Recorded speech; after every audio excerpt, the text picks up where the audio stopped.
नमस्कार दोस्तों, स्वागत है आपका rank up with Rishabh YouTube channel पर। और आज का जो हमारा टॉपिक है वो है जनरल साइंस से related cranial nerves and the vagus nerve.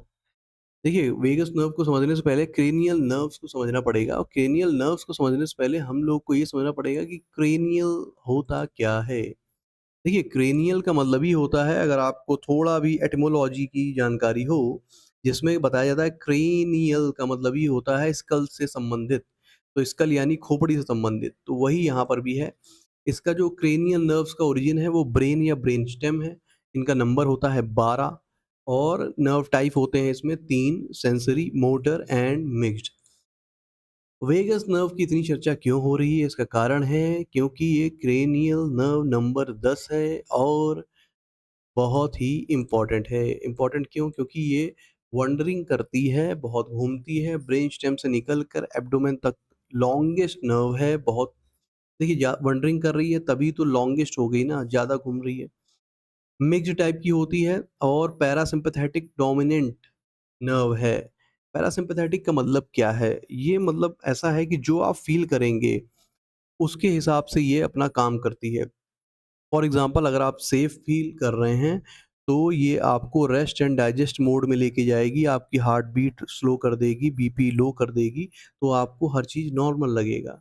और वहीं अगर आप थोड़ा-सा भी अनकॉन्शियस फ़ील कर रहे हैं, तो फिर आपको हार्ट रेट भी आपका बढ़ जाएगा, और ये सारी चीज़ें इनवॉलंटरी हैं, ये आपके हाथ में नहीं है, ये अपने आप ही सब कुछ होता रहेगा, ठीक है? प्राइमरी फ़ंक्शन की बात कर लेते हैं, तो ये वही जो मैंने बताया, रेस्ट एंड डाइजेस्ट कंट्रोल करता है, हार्ट रेट को लोअर करता है, बीपी को लोअर करता है, डाइजेशन में सिक्रेशंस ऑफ एंजाइम्स बढ़ाता है, जिससे ईज़िली डाइजेस्ट हो पाएँ चीज़ें। अब ये विसरल रिफ्लेक्सेस क्या हैं? ये हैं कफिंग, वॉमिटिंग, स्वallowing और फेंटिंग। कुल मिला के जो भी जितनी भी अनैच्छिक क्रियाएँ हैं, इनवॉलंटरी एक्शंस हैं, उनको कंट्रोल करती है वेगस नर्व, और इसीलिए ये 10 नंबर पे आती है। बाकी सुपरलेटिव्स, एनाटॉमिकल सुपरलेटिव्स की बात कर लेते हैं, यानी एक्सट्रीम एंड की बात कर रहे हैं। लॉन्गेस्ट नर्व वही जो हम लोग ने पढ़ी, वेगस नर्व नंबर 10 है। लार्जेस्ट या थिकेस्ट नर्व जो बोली जाती है वो है trigeminal nerve, cranium nerve number 5 है। स्मॉलेस्ट या थिनेस्ट नर्व जो बोली जाती है वो है ट्रोक्लियर नर्व, ट्रोक्लियर नर्व, जो कि 4 पे है। ठीक है? तो आप ऐसे भी याद कर सकते हैं, 3 पास से याद रखिए कि ये लार्जेस्ट है। ठीक है?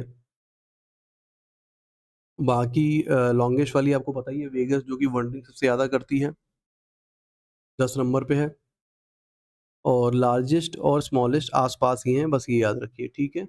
इससे भी आप एलिमिनेशन कर पाएँगे। बाकी जो 12 नर्व्स हैं उनकी समरी ये है आपके सामने, एक बार झलक के रूप में देख लेते हैं, ताकि हम लोग को थोड़ा-सा हो सकता है सबकॉन्शियस में कहीं रुक जाए। बाकी उसके आगे भी है तरीका इनको पकड़ने का। देखिए, क्रेन नंबर 1 जो है, क्रेनियल नर्व नंबर 1 जो है, ऑल्फैक्टरी है, ये स्मेल। और इसको हम कैसे पकड़ेंगे? ऑल्फैक्टरी से एक जैसी स्मेल आती है, एक जैसी यानी 1 नंबर पे है स्मेल फैक्टरी, ठीक है? ऑप्टिक की बात करेंगे, 2 नंबर पे आती है, विज़न करती है, दोनों आँखों से हम लोग देखते हैं, इससे पकड़ लेंगे 2 नंबर।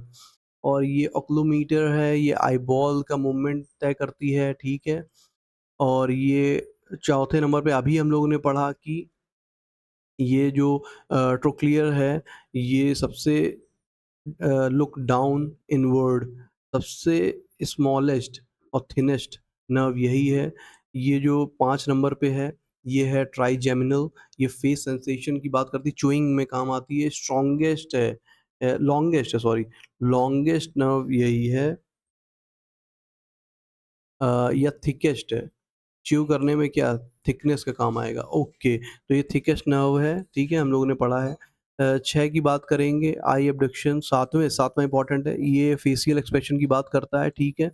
और फ्रंट मतलब जितने भी आपके नर्व्स हैं, उसमें से जो जितने भी फ्रंटल मसल हैं, 2/3 का काम तो इसी नर्व से होता है, ठीक है। बाकी ये आपका वेस्टिबुलोक्लोरियर जो ये नर्व है, देखिए नाम भी अजीब-सा है, और इसका काम भी बहुत बढ़िया है। वेस्टिबुलो जो लिखा है ये बैलेंसिंग के काम आता है, हियरिंग बैलेंसिंग में आप इसको रख लीजिए। इसके अलावा ये आपका है ग्लोसोफेरेंजियल और ये स्वallowing या टेस्ट के काम आता है। वेगस वाला 10th नंबर पे है, इंटरनल ऑर्गन है, ठीक है। ये 11वें नंबर पे एक्सेसरी है, ये नेक मसल का काम करता है। हाइपोग्लोसल जो है ये आपका टंग मूवमेंट का काम करता है 12वें नंबर पे। चलिए, अब देखिए ये आपने देखा तो इसमें हो सकता है कुछ आपके दिमाग में रुक जाएँ, लेकिन जो हम लोग को अच्छे से रोकना है उसके लिए और भी तरीका है। आइए मैं दिखाता हूँ। जैसे आपने देखा बेल्स पाल्सी जो है ये अफ़ेक्ट करती है आपकी क्रेनियल नर्व नंबर 7, 7 जो थी फेशियल, ये बेल्स पाल्सी यानी फेशियल पैरालिसिस जो होता है उसकी ये यहाँ होता है, ठीक है? इसी नर्व अफ़ेक्ट होती है। वर्टिगो या बैलेंस का अगर इश्यू है तो इसी के आगे चले जाओ। वर्टिगो या बैलेंस का इश्यू तभी आता है पैरालिसिस में, पहले फेस पर आया तो 7 नंबर, फिर बैलेंस पर आती है बात, बैलेंस खोता है आदमी, तो वो आता है 8 नंबर पे, ठीक है? प्योरली सेंसरी अगर नर्व्स की बात करें तो 1, 2, 8 याद रखिए। 1 का मतलब ऑल्फैक्टरी, 2 का मतलब ऑप्टिक, 8 का मतलब आप सबको पता है यहाँ पे किसकी बात हो रही है, ठीक है? हार्ट में स्टमक की बात कर लेते हैं तो ये क्या करता है, ये 10 नंबर पे कंट्रोल की बात करता है, ठीक है? ये आपको पता है वेगस नर्व इसकी बहुत चर्चा कर चुके हैं। तो 8 नंबर पे क्या है एक बार देख लेते हैं। तो इसमें 8 नंबर पे था वही बैलेंसिंग वाला, ठीक है? ये भी हमारा सेंसरी ही है, बस ये चीज़ देखनी थी। तो जैसा कि आपने देखा कि टॉपिक काफ़ी इम्पोर्टेंट है और बहुत ही टेक्निकल टर्म्स भी दिए गए हैं, लेकिन हम लोगों को क्या करना है, हम लोगों को एग्ज़ाम में क्वेश्चन आएगा उससे बाकी ऑप्शंस को एलिमिनेट करके अपने आंसर तक पहुँचना है। तो आपको सिर्फ़ ये वीडियो एक बार अच्छे से देखेंगे और इसमें जो की कॉन्सेप्ट हैं जिनको हम लोगों ने बताया जैसे कि सुपरलेटिव जो बताया लॉन्गेस्ट, लार्जेस्ट, स्मॉलेस्ट इनको समझ लेंगे और इसके अलावा ये जो हम लोगों ने लास्ट में देखा, तो उससे हमको ऐसा लगता है कि हम लोग एलिमिनेट कर पाएँगे और हम लोग को वही सीखना है यहाँ पे, आर्ट ऑफ एलिमिनेशन। तो फिर हम लोग क्या करेंगे, अब ये वीडियो आप अच्छे से देखिए, वीडियो कैसा लगा कमेंट सेक्शन में बताइए, अगर इसका पीडीएफ चाहिए तो मुझको बताइए और ऐसे ही छोटे-छोटे टॉपिक मैं लाता रहूँगा जो कि इम्पोर्टेंट हैं एग्ज़ाम के लिए।